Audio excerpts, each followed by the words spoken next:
I want to talk about spiritual protection and isolation. So God will protect you with isolation. And one of the most powerful illustrations of that comes straight out of the book of Psalms, right? You are my hiding place. You preserve me from trouble. You surround me with songs of deliverance, right? When he hides us from people, typically it's for a season or a few, but it's usually not that long. There's always a swinging of the pendulum, and there's always an exchange in energy that comes full circle. Here's the interesting thing about God's season. It operates under his time, not winter, spring, summer, or fall, but his time. So your season of not being around other people could last a day or could actually last years, right? It's about how quick you are to pick up the lesson. So you can either pick up the lesson and pay attention, or you shall surely repeat the lesson and waste energy. Okay. Now, and you're wasting energy and repeating lessons on things that never served your life to begin with. And a lot of the times we miss this key point. Otherwise, we would stop doing the dumb things that we were already doing. Now, here's the thing, though.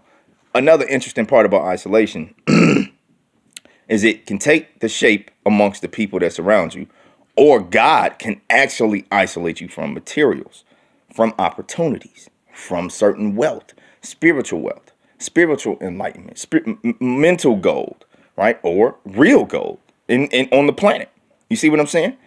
God can isolate you from things as well. And Lord forbid God isolates you from things and people. Jesus Christ, now you really just a living spirit walking. You're like Cain of the Bible without that type of sin, but you're literally like the scarlet letter. You've been castrated. You're out. You've been voted off the island, bro. You don't want to put yourself in that situation with God, because it ain't necessarily about, sometimes it ain't really about what you're doing wrong. Sometimes it's just about the lesson you were supposed to pick up for your life's mission. That sucks. But this lesson can come from error as well. So it's about walking in spirit for sure. Using that intuition and being able to see God working in certain situations and circumstances, that way you don't have to repeat certain lessons. Because the worst part about these lessons is this. The lessons change shape. The lesson is always the same, but the shape of which it takes place changes. So you're not readily able to identify what it is. This is how you're able to repeat it. It's supposed to trigger you to walk in spirit, but most of us just stay blind, deaf, and dumb. I'm trying to help somebody. Understand that spiritual isolation is protection, but it's also pain. There are multiple variables in regards to this, and the variables that surround each individual are extensive, to say the least. So I don't know why you specifically might be isolated.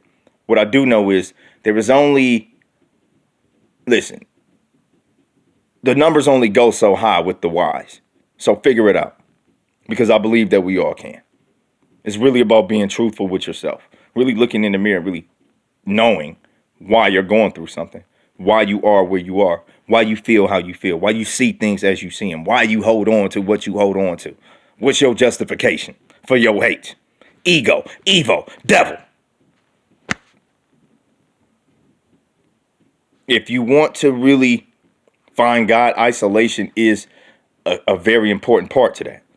Because it's through shutting off the noise, you're able to listen to that internal compass. And that's where God is. God is inside of you. And you know what's even more deep is God's not going to use another voice. God can and does talk through many things. TV, music. You know, you can get a message through a baby, a child, in conversation with a friend. When two or more gathered, there God is in the midst. Not to be too Christian and Bible thumper, but you can see how certain things are actually relevant. It's an exchange of energy, and you can create something that you couldn't did by yourself, bro. God, dog. Like, you can see how God can work through all things, but you got to understand, when you isolate, God is going to work through you. So you have to be able to hear God in your own voice. The only way to hear that is through being honest with yourself completely. I'm out.